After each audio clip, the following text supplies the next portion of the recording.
Video skip मत कीजिएगा क्योंकि लर्निंग ज़्यादा इंपॉर्टेंट है। लेवल्स तो बाद में आप भी निकालेंगे।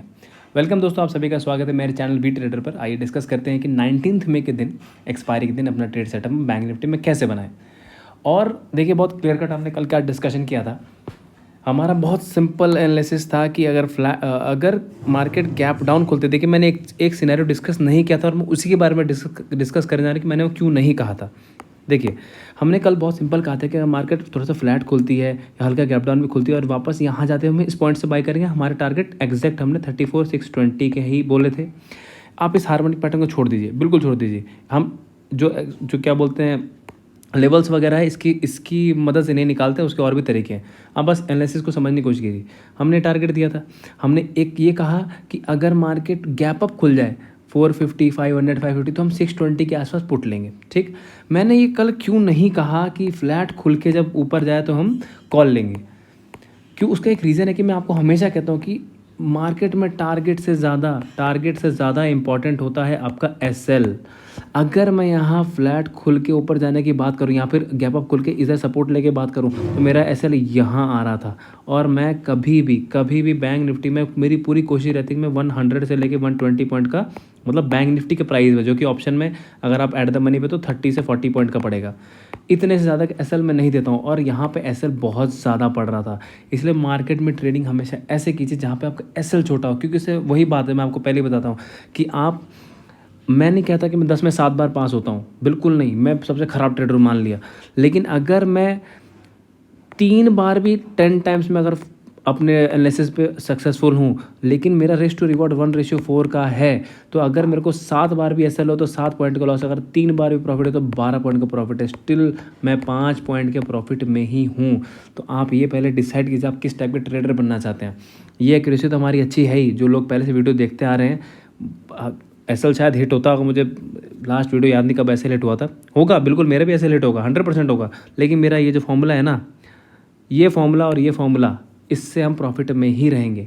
एक चीज़ और, मान लीजिए आप मेरा वीडियो देखते हैं, किसी का भी देखते हैं, ठीक है, मान लीजिए ऑब्वियस बात है आप उसको कंटिन्यूसली देख रहे हैं, मान लीजिए वो अच्छे एनालिसिस करता है, बहुत अच्छा करता है। मान लीजिए कि फॉर एग्जांपल कि मेरा ऐसा हो जाए कि मैं 9 आउट ऑफ 10 टाइम सक्सेसफुल होता हूँ, मान लीजिए।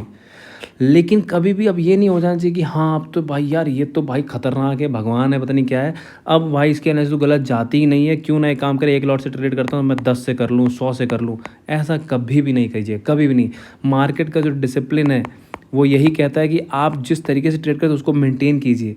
आप अगर एक लॉट से करते हैं, पहले एक लॉट से 3-4 महीने प्रैक्टिस कीजिए, देन स्लोली 2 पे आइए। नहीं कि एक के बाद सीधा 100, ये सीढ़ी को स्टेप बाय स्टेप ही चलिए और इस तरह मत कीजिए। और एक चीज़ कि आपका जो आपने फॉर एग्जांपल अगर मान लीजिए आपने 10,000 की कैपिटल से अगर स्टार्ट किया है, तो जब तक आप उसको अमाउंट को विड्रॉ ना कर लें तब तक कोई फ़ायदा नहीं। आपने 10,000 से ट्रेडिंग की और मान लीजिए फॉर एग्जाम्पल 10 दिन बाद, 15 दिन बाद वापस आपने 10,000 प्लस का और प्रॉफिट कर लिया, तो जब तक आप उसको विड्रॉ करके अपने बैंक अकाउंट में ना ले लें तब तक इस ट्रेडिंग का मज़ा ही नहीं। आप उसको उसी में रख रहे हैं, फिर माइनस हो रहा है, प्लस हो रहा है। जब तक कि आपके अकाउंट में नहीं है तब तक प्रॉफिट आपका नहीं है। जब तक आपके डीमैट अकाउंट में वो बस है, प्रॉफिट नहीं है वो। तो कोशिश कीजिए, अर्न कीजिए, निकालिए, फिर स्लोली अर्न कीजिए, निकालिए। उससे क्या है कि ज़्यादा पैसे नहीं रहेंगे तो ज़्यादा लॉट भी नहीं लेंगे आप, जब तक आप परफेक्ट ना बन जाए तो। ठीक है, तो अब देखिए हम लोग कल के दिन इसमें ट्रेड सेटअप कैसे लें। अब आते हैं एक बार डेली चार्ट पे, जो हमारा डेली रूटीन है। हमने बहुत क्लियर कट हमारा जो हमने ये जो मार्च के क्रैश से जो लो हमें बना ही रखा है, ये पैरेलल चैनल हम आपको बहुत, जब से मैं वीडियो बना तब से मैं दिखा ही रहा हूँ। आज मार्केट ने क्लियर कट क्या किया, थोड़ा जूम करें कि मार्केट ऊपर गैप अप खुला, गैप अप खुल के ऊपर गया और वापस आके लोअर एंड पर ही क्लोजिंग दी है इसने। ऑल्दो लोअर एंड पे इसने क्लोजिंग तो की है, लेकिन स्टिल ये इस जोन के ऊपर है, ये जोन और ये जोन के ऊपर है। तो ये अभी थोड़ा सा कि मतलब कन्फ्यूजन वाली स्टेट है। डेली कैंडल जो दिख रही है, इंटरडे में जो आज परफॉर्मेंस किया, वो दिख रहा है कि वीक है, क्लियर कट। बट ये जोन अभी एज ऑफ नाउ बुलिश दिख रहा है। इसके नीचे चला गया मतलब कि आपका ऑलमोस्ट 33,780 समथिंग का लेवल है, वो भी मैं आपको चार्ट पे दिखाऊंगा मैं कैसे निकाला मैंने। ठीक है, अगर 33,780 के नीचे गया तो मार्केट फिर जा रहा है बहुत नीचे, फिर मार्केट यहाँ पे कहीं 30,500 के आसपास या शायद उससे भी नीचे चला जाए, वो बात की बात है। तो हम लेवल्स पे काम करेंगे, बिल्कुल हड़बड़ाना नहीं है। ये जो है ना कि मार्केट में तूफान आ गया, महासंकट आ गया, संग्राम, पता नहीं क्या क्या हो जाता है, कुछ नहीं होता। शांति से ट्रेडिंग कीजिए, अपना जो ट्रेड सेटअप बनाते हैं वो कीजिए। हमने कितना सिंपल कल डिस्कशन किया, हम क्लोजिंग प्राइस का टारगेट लेंगे, लीजिए और चुपचाप निकलते बनिए। अब यहाँ जब मैंने बोला कि इस जगह पे हम टारगेट हम ऑलमोस्ट जो क्लोजिंग प्राइस हम बुक करें तो बुक कर लिए। अब आप क्या सोच रहे हैं कि इसके नीचे मेरे से छूट गया, आप ये ट्रेड क्या ले पाते क्या? जिस तरह से हमारे से जिग जिग जिग करके गई, आप इसमें फंस जाएंगे, इसमें कोई प्रॉफिट होगा भी नहीं। इसलिए ये जो आपको यहाँ ऊपर गए, ठीक है, यहाँ थोड़ा सा टाइम पास किया, हमारा SL का लेवल 30 समथिंग कुछ 715 कुछ था ऊपर, 34,715, और आराम से यहाँ पे हमको 350 पॉइंट मिल गए। बुक कीजिए, चलते बनिए, और कुछ करने की ज़रूरत नहीं है। अब देखते हैं कल इसमें ट्रेड सेटअप हम कैसे लें।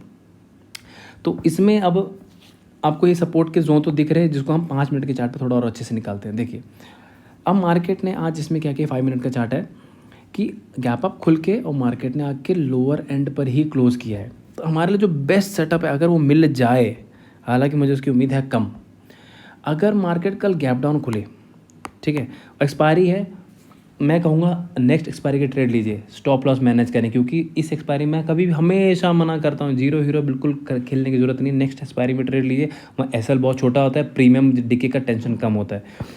बेस्ट सेटअप ये है कि अगर मार्केट आपको मिल जाए, ये जो आप आज का जो लो है, गैप डाउन मिल जाए, जस्ट इसके नीचे ही गैप डाउन मिले, या फिर मतलब जैसे आज 198 के आसपास है, तो मान ली 198 और ये जो ये लो है ऑलमोस्ट 34,100 समथिंग का है, ये लो आप देख लीजिएगा, इसके आसपास कहीं या इसके जस्ट नीचे कहीं, ये नहीं कि अब यहाँ कहीं खुल गया 33,900 पे, 34,000 से भी नीचे तो नहीं, अगर यहाँ कहीं मिल गई सीधा पुट ले लीजिएगा।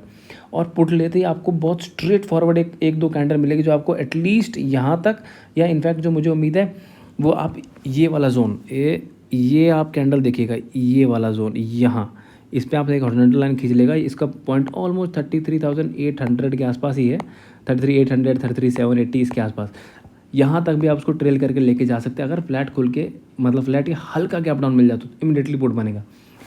अच्छा SL क्या लेंगे, अगर गैप डाउन खुलता है तो जैसे गैप डाउन आप उसको मैनेज कीजिए, जैसे कि मान लीजिए गैप डाउन खुला 34,000 मान लीजिए 100 पे फॉर एग्जांपल, तो आपका यही 34,190 आपका SL हो जाएगा। मान लीजिए अगर गैप डाउन इसके नीचे खुल गई 34,050 के आसपास, तो 34,120 का SL हो जाएगा, क्योंकि ये जस्ट ये जो लाइन है ना, ये लाइन इसके ऊपर पॉइंट का स्टॉप लॉस हो जाएगा अगर फ्लैट या हल्का गैप डाउन खुलती है तो। ठीक, एक सिनेरियो ये हो गया। अगर कर मार्केट गैप अप खुल जाती है या फिर फ्लैट खुल के ऊपर जाने लग जाती है, तो मैं कहूँगा ट्रेडिंग को कर दीजिए अवॉइड। क्यों? क्योंकि मार्केट ने क्या किया है कि आज ऊपर जाकर नीचे क्लोजिंग दी है, प्लस मार्केट ने ये एक रेजिस्टेंस अच्छा खासा क्रिएट किया है, ये पूरा जोन कि यहाँ पूरा टाइम पास करके देन इसको ब्रेकडाउन किया है, तो ये भी रेजिस्टेंस है, ये रेजिस्टेंस है, एक स्पाइक जो दिलाया था, तो ये कहाँ से घूमेगी ये कहना थोड़ा सा मुश्किल है। तो मैं नहीं कह पाऊँगा कि यहाँ से पुट लीजिए, यहाँ से पुट लीजिए, वो कहाँ से घूमेगा पता नहीं। तो ट्रेड कैसे करें, देखिए मान लीजिए मार्केट फ्लैट खोल के ऊपर जाने दीजिए, ये ऊपर जाने के बाद वापस आए और इस पॉइंट को, ये वाला जो लो है, इसको अगर ये दोपहर में 1 बजे के आसपास अगर इसको ब्रेक करती है, एक सवा 1 बजे, मतलब ये ऊपर जा फिर स्लोली नीचे आ रहा है। हालांकि मुझे उम्मीद है अगर गैप अप खुल गई तो मार्केट कल रेंज बाउंड हो जाएगा, ज़बरदस्त, बहुत ज़बरदस्त रेंज बाउंड हो जाएगा, फिर तो मैं कहूँगा अवॉइड ही कर दिए। लेकिन अगर 1 बजे के आसपास अगर आपको इस कैंडल के नीचे मिल गई वापस, तो आप शॉर्ट करना, तब आपका SL इस ट्रेंड लाइन के ऊपर हो जाएगा। ये वाला पॉइंट आई गेस 34,060 के आसपास का कुछ पॉइंट है, या 34,000 का पॉइंट है, तब यहाँ पे 34,120 का SL लगा के तब पुट लीजिएगा, तब आपको लंबा टारगेट मिल सकता है। एक ये हो गया। अगर मान लीजिए मार्केट कल गैप डाउन ज़्यादा खुल गई 33,780 के नीचे, तो पूरी उम्मीद है कि मार्केट बहुत तुरंत ही आपको 33,300 दिखा देगी इमीडिएटली। एक ये तरीका हो गया। तो इन शॉर्ट गैप डाउन के सिनेरियो में, फ्लैट खोल के नीचे जाने के सिनेरियो में अच्छा पुट लेने का चांस है। अगर मार्केट गैप डाउन इसके नीचे खुल गई तो ठीक है, लेकिन अगर मान लीजिए 33,840 850 कहीं खुल गई ना, फिर हमको फिर रुकना पड़ जाएगा। फिर अब ये पता नहीं कि ये इसके नीचे तोड़ के नीचे चलती ही चली जाएगी, या फिर यहाँ जाकर रेंज बाउंड के ऊपर नीचे जिगजैग करेगी, तो फिर हम ट्रेडिंग को थोड़ा अवॉइड करेंगे। प्राइस एक्शन में अपडेट कर दूंगा। ठीक, फ्लैट खुल के और ऊपर जाती मैं कहूँगा ट्रेडिंग को अवॉइड ही कर दिए, क्योंकि फिर ये इसी जोन में कहीं फंस जाएगी, यहाँ पे ट्रेड करें प्रीमियम पूरा उड़ा देगी, तो उसमें हम ट्रेड नहीं करेंगे। क्लियर कट है। अगर मार्केट डेली चार्ट के हम अगर देखें, अगर मार्केट कल इसके नीचे वापस क्लोज कर गई करीबन 33,780 के आसपास, 33,800 के नीचे यहाँ क्लोज कर गई, तो मार्केट वापस जा रही है नीचे, बहुत नीचे। ठीक है, और मार्केट को बुलिश होना है तो मार्केट को इस जोन के ऊपर 34,800 पर क्लोजिंग देनी पड़ेगी, याद रखिएगा, क्लोजिंग देनी पड़ेगी, तब मार्केट यहाँ से एक थोड़ा सा अच्छा मूवमेंट दे देगा। ठीक है, बाकी अगर एनालिसिस पसंद आती है, लाइक चैनल सब्सक्राइब कीजिए एंड टेलीग्राम चैनल ज़रूर फॉलो कीजिए, क्योंकि वहीं पे हम अपने आइडियाज़, अपने चार्ट्स वगैरह सब अच्छे से पोस्ट करते हैं। और थैंक यू सो मच।